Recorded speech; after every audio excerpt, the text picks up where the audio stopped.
Good day, YouTube Nation and crypto enthusiasts around the world. This is 88 Fantastic coming to you from Northern Canada, January 18th, 2019.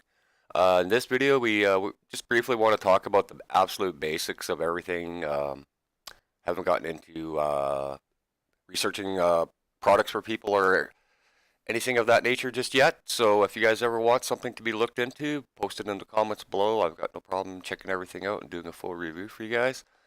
Just a quick look at the market today. We're still sitting at pretty much the same as every day this last couple of weeks here. I still expect the market to come back one more time before the end of January and probably see the market crawl back to the 101 to the 105 mark. People that are in it right now are still pretty greedy, so fully expect another dump all the way back to 101 at some point. The chart guys that I happen to watch, because I'm still trying to learn Elliott Wave and all that kind of fun stuff right now, the date that they've got set is near the end of January for Bitcoin to actually drop down to somewhere in the neighborhood of 3,200 bucks. I tend to believe the charts now because there's no more dummy money left in the space. I'd say at least 95% of the weak hands have been knocked out of the market completely.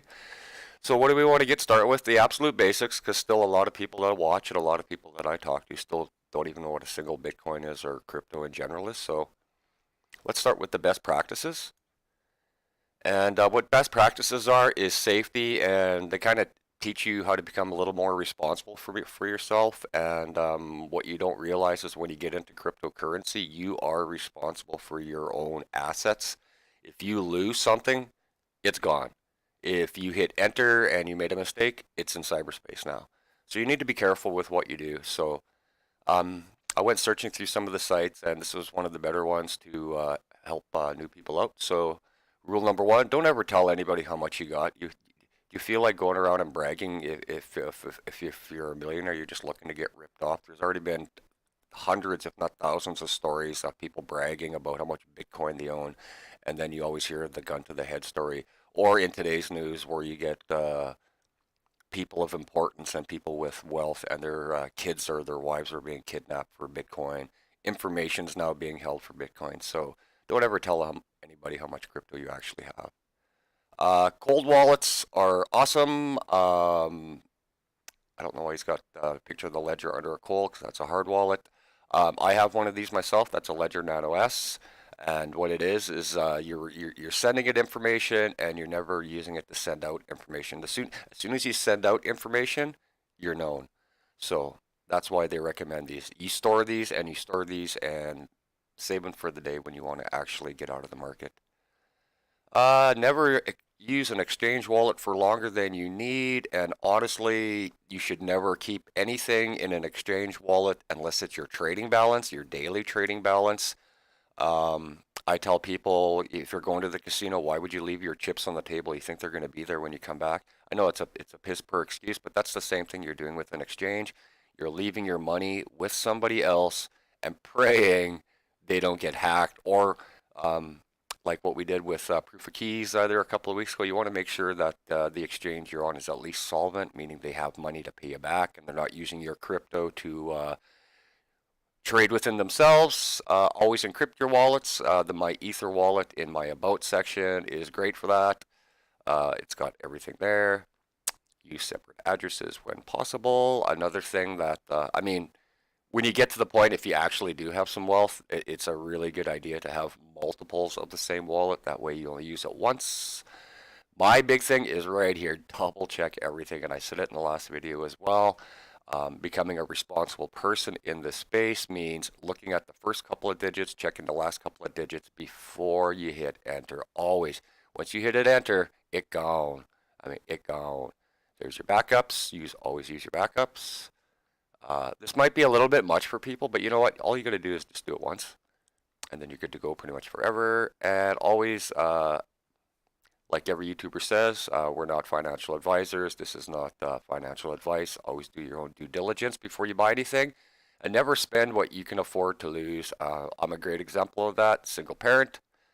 Put in whatever I can, dollar cost average, and that's the way you should look at it. The amount of people that come into the social media spaces, the Twitters and the YouTubes, Reddits and Telegrams and, oh, when's Moon, when's Lambo? Stop being a fool already. Like, it takes time. And if you can't afford to lose it, don't put it in. Um, Here's another great example for people getting into the space and you want to really know where your money's going to. This column right here, the percentage of money held by the top 100 accounts. And this will tell you really what you should be looking to avoid. Like, look at Ripple, 90%, 97% of its entire money is held by 97% of the top 100. So the rest of the world is scrambling for 3% of the profits while they take 97. And what scares me about stuff like that, same with Stellar, 95%. That's absolutely ridiculous. So when the 3 or 4 people that own these 10 wallets decide that, you know what, we're getting out, everybody else, you're done. So that's why I don't put anything into the Ripple program. I don't put anything into the Stellar. Even at NEO at 70%, the difference between that is NEO is a massive spread out. Everything is shared amongst everybody. So that's a little bit deceiving. But when you see 97 and 95, that's, oh my God, I wouldn't touch it.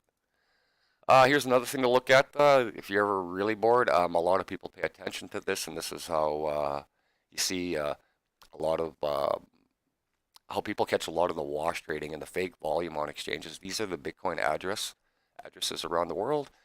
And what I usually, if I get bored, I like to come in and look, and I want to see when the last out was. I don't care when the last in was. I want to see when the last out was.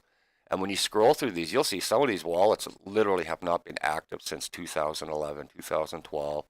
So is there a Satoshi wallet in here? I have no idea. Considering he owns 10% of the overall 21 million, there's still a lot of wallets that are inactive, as you can see here.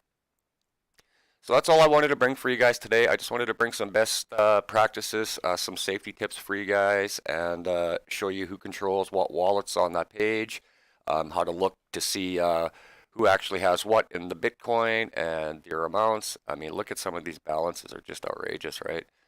Some of these are also, oh, nice, they actually added the names finally. So right here, number one, you got the Bitfinex wallet, the Bitstamp, the Huobi wallet, the new Huobi pool for their new program is looking really good.